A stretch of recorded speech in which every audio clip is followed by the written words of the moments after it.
आपल्याला बोलवतो, तो कसं आपल्यासाठी सर्व काही चांगलं करतो. जर उत्पत्तीचा आपण 37वा अध्याय जर काढलं आणि 5 ते 10 हे जर वचन आपण वाचलो, तर त्या ठिकाणी आपल्याला एक सुंदर अशी उदाहरण आपल्याला सापडते. आणि ते उदाहरण कोणतं आहे? अब्राहमाच्या घराण्यातील, कोणाच्या? अब्राहमाच्या घराण्यातील योसेफ आपल्या जीवनातील अनुभवाद्वारे या सत्याला प्रगट करतो. Hallelujah, hallelujah. अब्राहमाच्या घराण्यातील योसेफ आपल्या जीवनातील अनुभवाद्वारे या सत्याला प्रकट करतो. कारण योसेफ म्हणतो, परमेश्वराच्या मनात त्याच्या महान प्रगतीबद्दल विचार होता. परमेश्वराच्या मनामध्ये योसेफाच्या महान प्रगतीबद्दल, म्हणजे त्याला मोठं बनवायचं ही देवाचा विचार होता. परंतु शत्रूंनी परमेश्वराच्या त्या उद्देशास असफल करण्याकरिता उत्तम प्रयत्न केला होता. शत्रू म्हणजे कोण? जगाचा अधिपती. आणि तो कोणाच्याही द्वारे आपल्या जीवनात येऊ शकतो. आपल्या नातेवाईकाद्वारे, आपल्या मित्रमंडळीद्वारे, आपल्या शेजाऱ्यांच्या द्वारे, आणि कोणाच्याही तर्फे तो आपल्या जीवनात येतो. आणि देवाची जी विचार होत ती असफल करण्यासाठी त्यानं उत्तम प्रयत्न केलेला होता. आणि कोणता प्रयत्न होता? त्याला जीव मारण्याचा. कोणता प्रयत्न? त्याला जीव मारण्याचा, त्याला भ्रष्ट करण्याचा. कोणता? त्याला भ्रष्ट करण्याचा आणि त्याला दोषी ठरवण्याचा. कोणता? त्याला दोषी ठरवण्याचा. हालेलुया. आणि या सर्व प्रयत्न त्यानं केला होता. परंतु परमेश्वर देवाने त्या सर्व परिस्थितींना उलटून टाकले. हालेलुया. त्या सर्व परिस्थितींना परमेश्वर देवाने काय केलं? उलटून टाकलं. कदाचित त्या वेळेस सर्व काही योसेफाकरिता एक आश्चर्यच बाब असणार आहे. परंतु तो परमेश्वराने जे त्याला स्वप्न रूपात दर्शन दिलेला होता आणि जे काही त्याला प्रगटीकरण दिलेला होता, त्याच्याशी तो प्रामाणिक राहिला. Hallelujah, hallelujah. त्याच्याशी तो काय केला? प्रामाणिक राहिला. आता प्रामाणिक राहणं म्हणजे काय? कारण परमेश्वर देव आपल्याशी प्रत्येक रविवारी, प्रत्येक मंगळवारी, आपल्या सेंटरच्या प्रत्येक जो दिवस दिलेला आहे त्या दिवशी तो आपल्याशी बोलत असतो त्याच्या वचनाद्वारे. आणि आपण सर्वजण ते ऐकतो.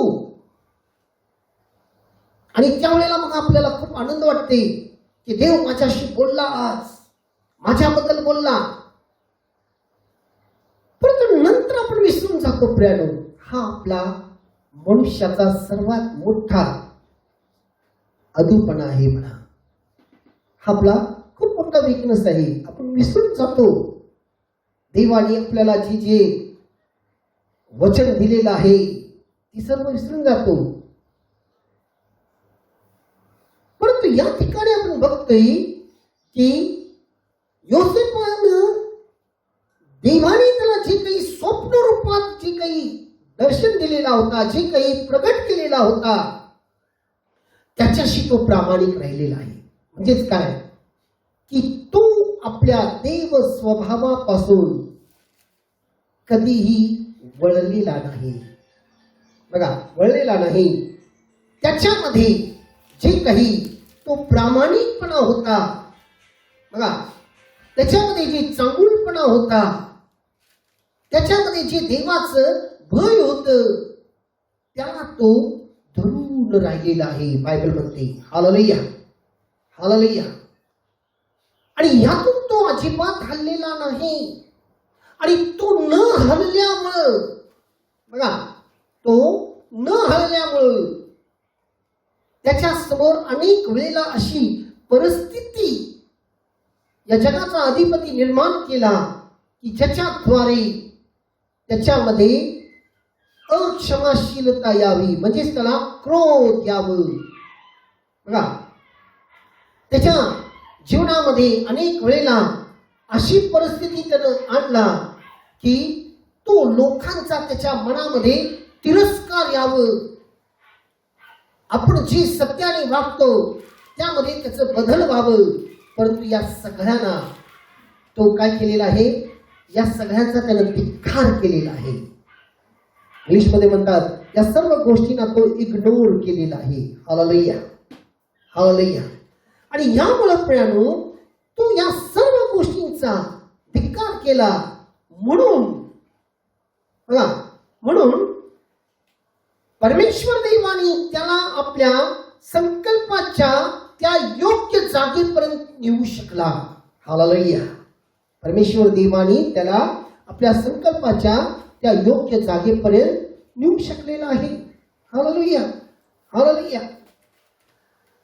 कारण ख्रिस्तात जर आपण आज ख्रिस्ती आहोत, आपण म्हणतो तोंडाने, जर आपण ख्रिस्तात आहोत, तर आज आपल्याला आपलं आत्मपरीक्षण करणं गरजेचं आहे की आपल्यामध्ये योसेफाचा स्वभाव आणि त्याचा व्यवहार आहे का?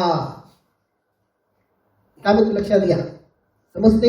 हॅलो, काय बोलतोय की तुमच्यामध्ये तुम्ही जर ख्रिस्ती आहात म्हणून मोठ्या अभिमानाने म्हणता, आणि ही अतिशय चांगली गोष्ट आहे. परंतु फक्त बोलणं नाही, योसेफासारखा आपल्यामध्ये तो स्वभाव आहे. योसेफाप्रमाणे आपल्यामध्ये तो व्यवहार आहे. बघा, कारण कधी कधी आपल्या जीवनात जे काही घडत आहे आणि जे काही होत आहे ते आपल्याला समजत नसणार, आपल्याला समजत नाही. त्यामुळं स्वतःवर किंवा दुसऱ्यावर आरोप लावणे आपण थांबवू शकतो. आज आपण काय करत आहोत? हॅलो, आपण काय करत आहोत? जे काही घडत आहे, बघा, तुम्ही टीव्हीवर बघत असाल, आज अमेरिका म्हणते चीनमुळे हे सर्व उद्भवलेलं आहे. बाकीचे सगळे लोक चीनवर आरोप लावतात आणि चीन ही त्यांच्यावर आरोप लावतोय. तो काय म्हणते, ज्यावेळेला स्वाईन फ्लू आला तो अमेरिकेत आलं, मग तुम्हाला दोषी ठरवायला पाहिजे होतं, त्यावेळेला का ठरवलं नाही? एकमेकांना आरोप लावते. तसंच आपण आज आपल्याही वैयक्तिक जीवनात जर बघितलं, आपल्या जीवनामध्ये ज्या वेळेला कोणताही प्रसंग आल्यानंतर आपण एकमेकांना आरोप लावत असतो. पण या ठिकाणी आज आपल्याला बायबल सांगत आहे की आपल्या जीवनात जे काही घडत आहे ते आपल्याला समजत नाही. त्याच्या मागचा देवाचा उद्देश काय आहे, हेतू काय आहे, हे आपल्याला माहित नाही. आणि जेव्हा आपल्याला काही समजत नाही, आपण कोणावर आरोप न लावता शांत बसणं गरजेचं आहे. हालेलुया, शांत बसणं गरजेचं आहे. आरोप लावायचं थांबवणं गरजेचं आहे. कारण योसेफ स्वतःच्या मागील जीवनाकडे, बघा, त्याचं मागील जे जीवन आहे त्या बाबतीत तो विचार करून म्हणत आहे, परमेश्वर देवाने, बघा, परमेश्वर देवाने त्याची प्रत्येक तिरस्काराच्या अनुभवांना, त्याच्यावरती जे लोकांनी तिरस्कार केले त्या सर्व अनुभवांना चांगल्यात रूपांतर केलेलं आहे.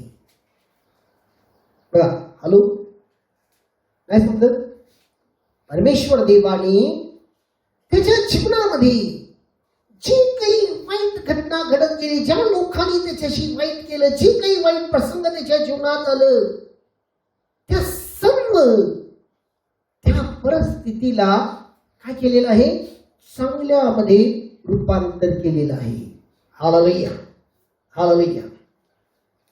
कारण बायबल म्हणते, जसं आता आपण वाचलं उत्पत्तीच्या 37व्या अध्यायामध्ये की 5 ते 11 या 10 या वचनामध्ये, की ज्या वेळेला परमेश्वर देवाने योसेफाला स्वप्न रूपात दर्शन दिलं, त्यावेळेला योसेफाचं वय 17 वर्षाचा होता. किती वर्षाचा होता तो? 17 वर्षाचा होता.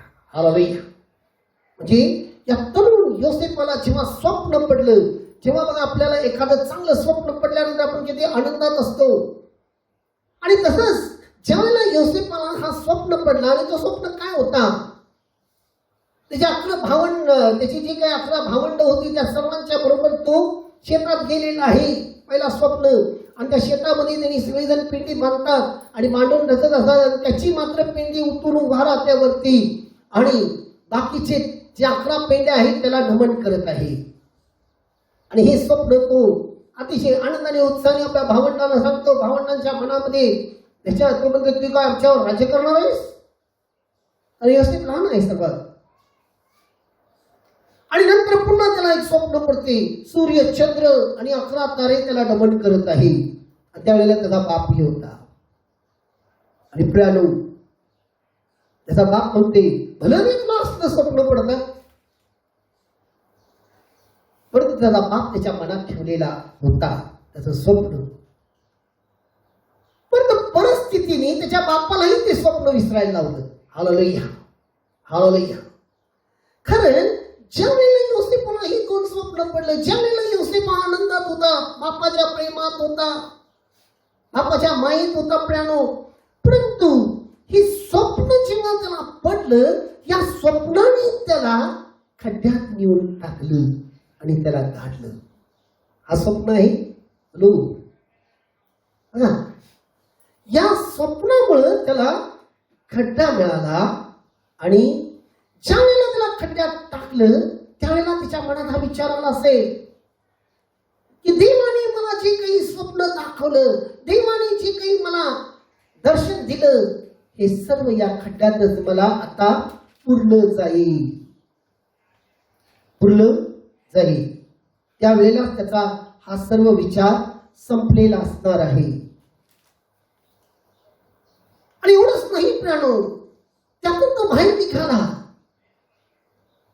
आणि नंतर त्याला पोतीफरच्या घर गाठायला लागलं. आणि त्या पोतीफरच्या घरातही तो निघाला. नंतर त्याला जेलमध्ये टाकण्यात आलं. बघा, आता या ठिकाणी खूप मोठा प्रश्न आहे. योसेफाच्या मनात आलं असेल की त्या खड्ड्यातच जीवन संपलं. तिथं संपलं नाही, की तो जीवन पोतीफरच्या घरी, म्हणजे आपला बापाचं घर, आपल्या बापाचा देश, आपलं सर्व नातेवाईक या सर्वांना सोडून परदेशामध्ये त्याला गुलाम म्हणून भेटण्यात आलं. आणि त्या पोतीफरच्या घरामध्ये तो राहिला. आणि त्याला वाटलं तिथं आता सर्व काही बरं आहे, आता त्याचं जीवन कुठंतरी व्यवस्थित होत आहे. पण तो व्यवस्थित नव्हतं. ते व्यवस्थित होत असताना त्याच्यावर आरोप लावण्यात आला, तुम्हाला सर्वांना माहिती आहे. आणि त्यानंतर त्या आरोपानंतर त्याला जेलमध्ये टाकण्यात आलं. काही चूक न करता, काही अपराध न करता त्याला जेल मिळालं. आणि जेलमध्ये तो गेल्यानंतर तिथेही सर्व काही व्यवस्थित चाललेलं होतं. परंतु प्रियानो, तिथेही त्याच्या मनात प्रश्न, हे सर्व मला का? देवाने मला एवढं मोठं स्वप्न दाखवलं, हे सर्व का? परंतु प्रियानो, एक लक्षात घ्या, ज्या वेळेला त्यानं त्याच्या भावंडांना, ज्या वेळेला त्यानं त्याच्या बापाला हा स्वप्न सांगितला आणि त्यांनी जर ते स्वीकारलं असतं, त्यांनी जर ते स्वीकारलं असतं आणि योसेफाला आपल्या भावंडाकडनं प्रेम मिळाला असता, तर योसेफाची प्रगती तिथंच खुंटली असती, त्याची प्रगती झाली नसती. त्यांच्या तिरस्काराने त्याला आपल्या देशापेक्षा बाहेरच्या देशात जायला त्याला संधी मिळाली. तो परदेशात गेला. Hallelujah, hallelujah. आणि पोतिफरच्या घरात गेल्यानंतर तिथं त्याच्या बापाच्या घरापेक्षा अधिक सुख समाधानी होते आणि पोतिफर त्याच्यावर अधिक प्रेम करत होता. आणि तो गेल्यापासून त्याचा व्यवसाय वगैरे सगळं चांगलं चालू लागला. सर्व काही पोतिफरनं त्याच्या हातात दिलेला होता. आणि पोतिफरच्या घरात जर त्याला ते प्रेम, ते आदर मिळाला असता, तर मला वाटते योसेफ त्या पोतिफरच्या घराचा एखादा इस्टेट मॅनेजर सारखा तो काम करत तिथंच त्याचं जीवन संपला असता. पण तिथून त्याला जेलमध्ये टाकण्यात आलं आणि त्या जेलमध्ये त्याला तिथेही तो कैदी नक्की होता, पण तिथेही तो सुखात होता. परंतु प्रियानो, त्यानं त्या ठिकाणी त्या 2 शिपायांना जे स्वप्न पडलेलं होतं त्यांना जेव्हा तो प्रगटीकरण दिला, त्या स्वप्नामध्ये स्वप्नाचं प्रगटीकरण जेव्हा उलगडा केला आणि तो जो राजाचा जो प्यालेदार म्हणतात आणि त्या प्यालेदाराला म्हणतो, ज्या वेळेला तू राजाजवळ जाशील माझ्यासाठी काय कर, शिफारस कर. आणि तो दिलेल्या त्या प्रगटीकरणाप्रमाणे एखादा तर मृत्यू झाली आणि एकटा जसं तो प्रगटीकरण दिला तो राजाचा प्यालेदार झाला. परंतु त्या ठिकाणी तो विसरला योसेफाला. जर त्याच वेळेला तो प्यालेदार झाल्यानंतर जर योसेफाचा शिफारस केला असता, तर प्रियानो, आज योसेफाला राजाच्या स्वप्नाचं उलगडा करण्याला, प्रगटी करण्याची संधी मिळाली नसती. Hallelujah, hallelujah. कारण योसेफाच्या जीवनात हे सर्व प्रश्न असणार, की मी प्रामाणिक, मी सगळं काही केलं, मी सगळं सत्य असून माझ्या जीवनात का. परंतु प्रियानो, हे सर्व त्याच्या जीवनाचे घडत होते. त्याच्या जीवनात घडण्यामागचा हा हेतू होता की परमेश्वर देवानी त्याला या सगळ्या कारणासाठी नाही, या सगळ्यापेक्षा मोठ्या एका कारणासाठी बोलवलेलं होतं. आणि तो काय होता, हे सर्व त्या राजमहलामध्ये त्या अधिकारासाठी हा एक प्रकारचा रस्ता परमेश्वर देवाने तयार केला. बघा, त्या खड्ड्यामध्ये त्याला पाडणं म्हणजे तिथं एक पायरी निर्माण झाली. पोतिफरचं घर ही दुसरं पायरी, त्यानंतर ते झेल ही तिसरी पायरी, आणि तो प्यालेदार त्याला विसरणे ही 4थी पायरी. आणि म्हणून प्रियानो, नंतर देवाने त्याला इजिप्त राष्ट्राचा प्रधान केला. Hallelujah, hallelujah, hallelujah. बघा की त्याला त्या ठिकाणी नेलं, कारण देवाने काय म्हटलेलं आहे, आपण आता वाचलं की परमेश्वर देवाने त्याला बोलवलेलं होतं. आणि हे सर्व तो करण्यासाठी त्याला त्या स्वप्नानंतर 20 वर्ष लागलं. किती? 20 वर्ष. आणि 27व्या वर्षी, वयाच्या 27व्या वर्षी, स्वप्न कधी पडलं? 17व्या वर्षी. आणि त्यानंतर 20 वर्षानंतर तो ज्या वेळेला त्या इजिप्त राष्ट्राचा प्रधान होतो, त्यावेळेला त्याच्या भावंडाला तो पाहतो. आणि जेव्हा तो आपल्या भावंडाला पाहतो, किती वर्षानंतर? 20 वर्षानंतर. हालेलुया, 20 वर्षानंतर. आणि त्याचे भावंड जेव्हा तो आपल्या भावंडांना आपली ओळख पटवून देतो, तो कोण आहे सगळं घाबरतात. परंतु प्रियानो, त्या ठिकाणी तो खूप महत्वाचा एक शब्द वापरलेला आहे आणि हे आपल्याला उत्पत्तीचा 50 अध्याय 20व्या वचनात आपल्याला वाचायला मिळते. हे वाचतो सर्वजण बघा काय म्हणतोय तो. तुम्ही माझे वाईट योजले, तुम्ही माझे वाईट योजले, पण आज पाहता त्याप्रमाणे अनेक लोकांचे प्राण वाचावे म्हणून देवाने ते चांगल्यासाठीच योजलेले होते. Hallelujah, hallelujah. बघा, आज प्रियानो, आपण नाना प्रकारचा प्रश्न आपल्या डोक्यामध्ये येत असेल तर इंग्लिशमध्ये म्हणतात ideal mind is the workshop of devil. ज्यावेळेला आपण घरात बसतोय, आपलं डोकं जर मोकळं असेल आणि या मोकळ्या खोक्यामध्ये काय आहे, सैतानाचं घर असते. नाना प्रकारचे प्रश्न, नकारात्मक प्रश्न भरपूर येत असतील, पण हा सर्व प्रश्न नकारात्मक येण्यापेक्षा आपण आपल्या मागच्या परिस्थितीत जाऊया.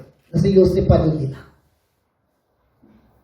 आपल्या मागच्या परिस्थितीत मी कुठं होतो, माझी परिस्थिती काय होती आणि आज मी कुठं आहे आणि मी कसा आहे.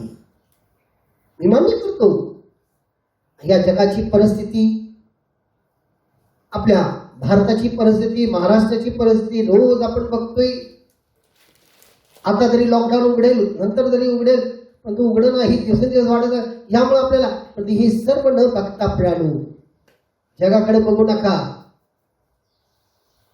बाकी कशाचा विचार न करू. मी आज कुठं होतो आणि आज मी कुठं आहे याचा विचार करा. Hallelujah, hallelujah. हे साधं उदाहरण आहे.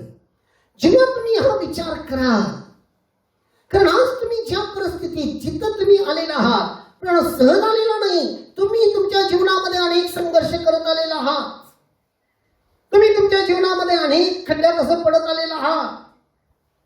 तुमच्या जीवनामध्ये अनेक लोक तुम्हाला विसरलेले असतील, तुमच्याशी अनेक लोक विश्वासघात केलेले असतील, पण या सगळ्या परिस्थितीमध्ये आज तुम्ही कुठं आहात हे खूप महत्वाचं आहे. खूप महत्वाचं आहे. कारण प्रियानो, आज ही परिस्थिती जी आहे तुमच्या समोर, या जगाचा अधिपती मांडत आहे.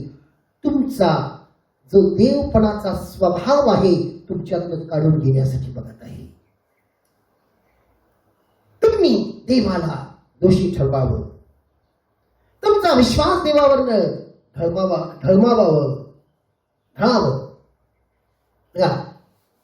आणि तुम्ही लोकांना आरोप लावावा आणि तुम्ही चिंतेत पडावं. हॅलो, आज जेव्हा तुम्ही सकाळी उठता सर्व काही मिळते, दिवस कसा जातोय माहिती नाही,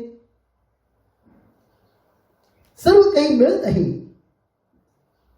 म्हणून प्रियानो, जास्त विचार करू नका. हालेलुया. तुम्ही देवाशी एकरूप राहा, देवाबरोबर प्रामाणिकपणे चाला. कारण देव नक्की त्याच्या संकल्पाप्रमाणे जे तुम्हाला बोलवलेलं आहे त्या आशीर्वादात तुम्हाला दिल्याशिवाय राहणार नाही. Hallelujah, hallelujah. तर हे लक्षात ठेवा, तुम्ही आज एक नवी सृष्टी आहात ख्रिस्तामध्ये. कोण आहात? ख्रिस्तामध्ये एक नवी सृष्टी आहात. तुमच्यामध्ये ख्रिस्ताचा स्वभाव आहे. हॅलो, तुमच्यामध्ये ख्रिस्ताचा स्वभाव आहे. आणि तो स्वभाव कोणता? आपण वाचूया. इब्रिकराचा 12वा अध्याय काढा. इब्रिकराचा 12वा अध्याय आणि दुसरं वचन काय म्हणते बघा.